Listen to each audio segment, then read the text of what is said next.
صحیح بخاری میں حدیث ہے، نبی علیہ السلام فرماتے ہیں میں نے خواب میں دیکھا کہ میں نے یوں تلوار لہرائی ہے تو اس کا اگلا حصہ ٹوٹ گیا،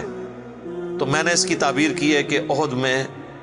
ہمیں تکلیف پہنچے گی، اور پھر میں نے دوبارہ تلوار لہرائی تو وہ اپنی اصلی حالت میں واپس آ گئی، تو اس کی تعبیر میں نے کی ہے کہ اس تکلیف کے بعد پھر اللہ تعالیٰ ہمیں راحت دے دے گا۔ ظاہر ہے کہ پھر الٹیمیٹلی شکست جو ہے وہ فتح شکست میں بدلی، اور پھر شکست سے دوبارہ سے سروائیول تو کم از کم ہوگی، اگرچہ کئی انصاری اصحاب جو ہیں وہ شہید ہوئے، مدینے کا کوئی گھر نہیں بچا تھا جس میں میت نہ ہو، ایک غم کا عالم تو تھا۔ مہاجرین میں سے بھی حضرت حمزہ بن عبد المطلب، ان کا غم ہی رسول اللہ کے لیے بہت بڑا تھا، وہ آپ کے بھائیوں کی جگہ بھی تھے اور چچا بھی تھے، دودھ پیتے، رضاعت کا رشتہ بھی تھا ان سے، بھائی والا بھی، آرمی چیف بھی تھے، بدر میں بھی، احد کے اندر بھی، تو حضور کے لیے وہ بھی غم بہت تھا۔ حضرت حمزہ بن عبد المطلب کا غم اتنا بڑا غم تھا کہ صحیح بخاری میں ایک پورا چیپٹر ہے غزوہ احد کے چیپٹر کے اندر نا، اس کا عنوان ہی ہے حضرت حمزہ بن عبد المطلب کی شہادت، اور اس میں وہ لمبی حدیث ہے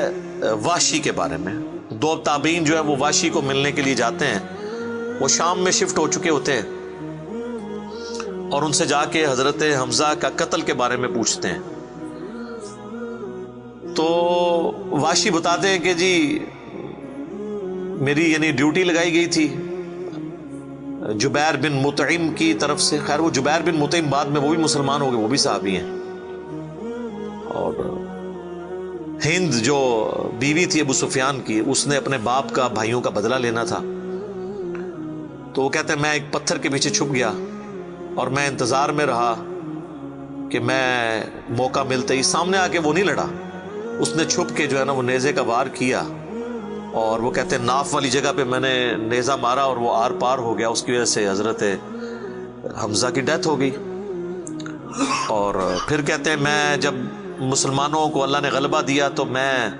مکہ بھی چھوڑ کے، یعنی فتح مکہ کے بعد طائف چلا گیا، طائف میں نے سکونت اختیار کر لی، تو بالآخر طائف میں بھی اسلام پہنچ گیا، وہاں کے قبائل نے بھی اسلام قبول کر لیا، چاروں ناچار میرے پاس کوئی حل نہیں تھا، تو مجھے میرے ساتھیوں نے کہا کہ رسول اللہ معاف کرنے والے ہیں، تم حضور کے سامنے پیش ہو، اللہ تعالیٰ تمہاری غلطی معاف کر دے گا، تو میں بھی ان لوگوں کے ساتھ چلا گیا۔ اب وہ نبی علیہ السلام کے سامنے پیش ہوئے، صحیح بخاری کے الفاظ ہیں کہ نبی علیہ السلام نے پوچھا واشی کا یا رسول اللہ واشی ہوں، قاتل حمزہ کا یا رسول اللہ۔ آپ امیجن کریں، آپ فرمایا کہ واشی تیرا جو یہ عذر ہے میں اس اعتبار سے اسلام قبول کرتا ہوں، لیکن کیا تم یہ کر سکتے ہو کہ مجھے اپنی شکل دوبارہ نہیں دکھانی؟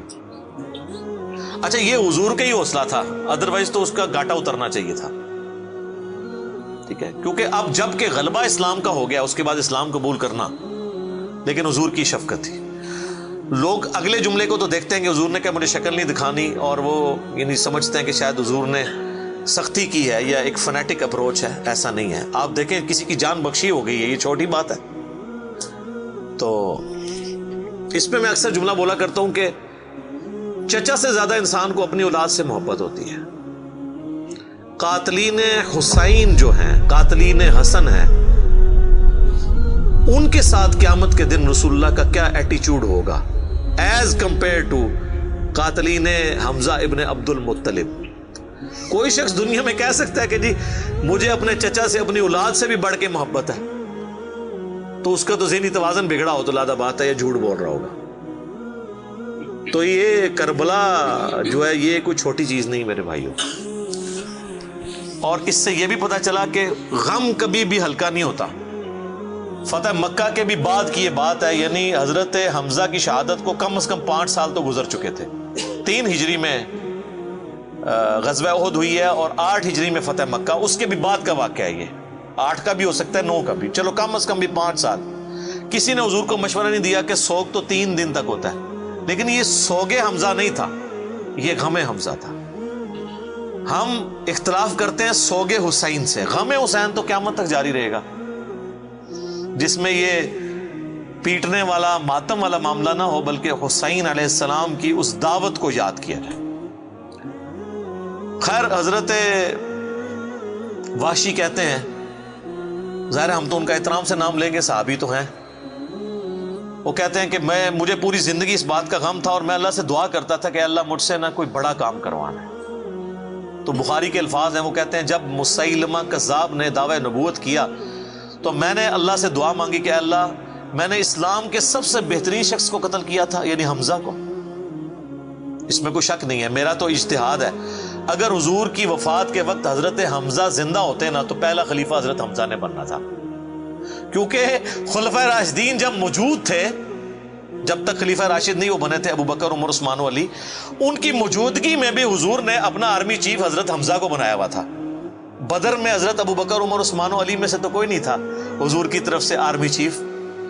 یا حضور ظاہر ہے حضور علیہ السلام کو تو میدان جنگ میں وہ نہیں آنے دیتے تھے، خیمہ پیچھے لگاتے تھے۔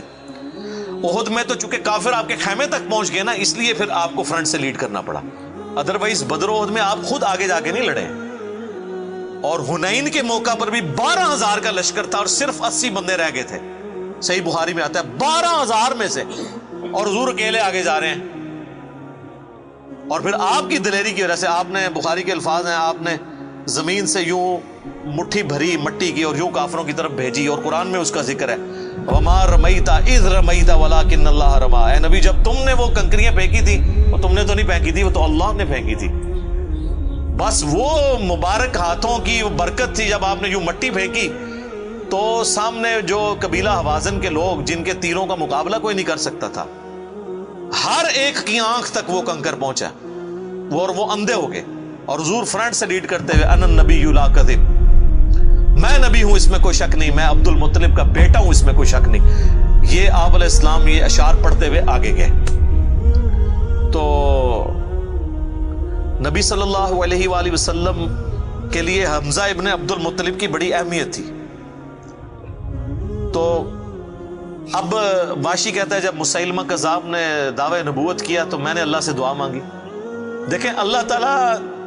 سب کی دعائیں سننے والا ہے، اور میں نے کہا یا اللہ مجھے موقع دے، میں اسلام کے بہترین شخص کو میں نے قتل کیا ہے تو میں اسلام کے بدترین دشمن کو بھی میں ہی قتل کروں۔ دیکھیں اسلام کا بدترین دشمن وہی ہو سکتا ہے نا جس نے دعوی نبوت کیا ہو اور مسلمانوں کی جمعیت توڑ دی ہو اس وقت میں جب حضور کی ڈیتھ ہو چکی ہے، لیڈر جا چکا ہے، اور پیچھے مینجمنٹ کو کمزور کرنے والی بات ہے ہزاروں لوگوں کا مرتد ہو جانا۔ تو وہ کہتے ہیں کہ میں جب جنگ یمامہ کے لیے ندا کی گئی تو میں بھی اس لشکر میں شامل ہوا، اور میں نے اپنے وہی نیزہ جس سے حضرت حمزہ کو مارا تھا، سر عمر سیریز میں انہوں نے یہ سین فلمائے ہیں، وہ نکالا اور اللہ سے مانگا، اور کہتے ہیں میں نے دیکھا کہ وہ گھنگریالے بالوں والا جو ہے وہ اونٹ کی رنگت کا اس کا جسم وہ دیوار کے ساتھ ٹیک لگائے ہوئے کھڑا ہے۔ تو میں نے پوچھا کہ وہ مسیلمہ کذاب کون سا ہے، تو انہوں نے بتایا یہ ہے۔ انہوں نے دور سے اس کو مارا، ان کا نشانہ تو بڑا زبردست تھا، تو وہ مارا گیا اور گر پڑا زمین کے اوپر اس نیزے کے وار سے۔ پھر ایک انصاری صحابی نے آگے بڑھ کے اس کی گردن کاٹ دی۔ تو پھر وہ کہتے تھے کہ مجھے اللہ سے امید ہے کہ اللہ تعالیٰ اس نیکی کی برکت سے میری وہ غلطی معاف کر دے گا۔ ٹھیک ہے، ویسے تو اسلام لانے کی غلطی معاف کر دیتا ہے، صحیح مسلم میں حدیث ہے کہ ایمان لانا پچھلے کے گناہوں کو معاف کر دیتا ہے، لیکن سر کچھ گناہ بہت بڑے لیول کے ہوتے ہیں، اس کے لیے بہت بڑے لیول کی نیکی چاہیے ہوتی ہے اس کی کمپنسیشن کے لیے، چونکہ حضور بھی تو اس اعتبار سے تو حضرت واشی حضور کے سامنے نہیں آتے تھے نا۔